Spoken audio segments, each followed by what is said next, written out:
আসসালামু আলাইকুম। আজকে আমি ২টা ডিম আর হাফ কাপ গুঁড়া দুধ দিয়ে ভীষণ মজার একটা ডেজার্ট বানিয়ে দেখাবো। খেতে কিন্তু দারুণ টেস্টি হবে। আশা করছি আপনাদেরও ভালো লাগবে। তাহলে চলুন দেখে নেই। প্রথমে চুলায় প্যান বসিয়ে দিয়েছি আর প্যানটা ভালোভাবে গরম হয়ে গেছে। এখন দিয়ে দিচ্ছি চিনি। এখানে 1/3 কাপ চিনি দিয়ে দিচ্ছি। চিনি যখন গলতে শুরু হবে তখন আমি নেড়েচেড়ে নেব। নেড়েচেড়ে হালকা গলা শুরু হলেই তখন আমি চুলা অফ করে দেব।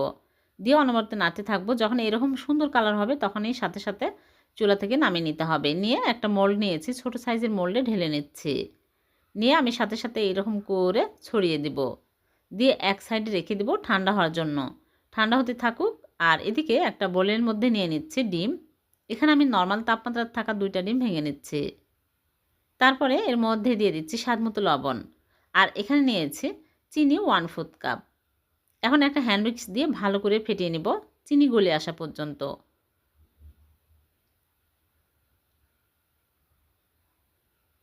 তারপরে এর মধ্যে দিয়ে দিচ্ছি গুঁড়া দুধ হাফ কাপ। আর ভ্যানিলা এসেন্স দিয়ে দিচ্ছি 1 চামচ। এলাচি গুঁড়া দিলেও হবে, আবার লেবুর রস দিলেও হবে। তাহলে ডিমের গন্ধ লাগবে না।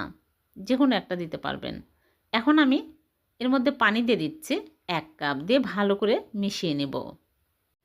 ভালোভাবে মিক্স হয়ে গেছে। এখন আমি ক্যারামেলের মোল্ডে ঢেলে নেব। আর ক্যারামেল কিন্তু ঠান্ডা হতে হবে। ঠান্ডা হয়ে গেছে। এখন একটা ছাঁকনি নিয়েছি, এই ছাঁকনিতে সেঁকে নিচ্ছে। অনেক সময় ডিমের মধ্যে লাঞ্চ থেকে যায়, তাহলে পুডিং ভালো হয় না। এখন আমি ফয়েল পেপার দিয়ে মুখটা ভালো করে আটকে নেব। নিয়ে পানির ভাপে দেব। আগে থেকেই চুলায় প্যানে পরিমাণ মতো পানি দিয়ে পানি ফুটিয়ে নিয়েছি। একটা স্ট্যান্ড বসে স্ট্যান্ডের উপরে মোল্ড বসিয়ে ঢেকে জাল করব 20 থেকে 25 মিনিট। এক এক চুলার আঁচ এক এক রকম, কম বেশি লাগতে পারে। 20 মিনিট পর আমি ফিরে আসলাম। এখন ফয়েল পেপার খুলে টুথপিক দিয়ে চেক করে দেখব হয়েছে কি না। যদি দেখেন টুথপিক একদম ক্লিনভাবে বের হয়েছে, তার মানে হয়ে গেছে। এখন আমি চুলা থেকে নামিয়ে 10 মিনিট রেখে দেব। 10 মিনিট পরে আমি নর্মাল ফ্রিজে রেখে দেব ঠান্ডা হওয়ার জন্য। ঠান্ডা হলে বের করে কেটে আপনাদেরকে দেখাবো। নর্মাল ফ্রিজ থেকে বের করে নিয়ে আসলাম। ঠান্ডা হয়ে সেট হয়ে গেছে। এখন আমি মোল্ড আউট করে নিচ্ছি।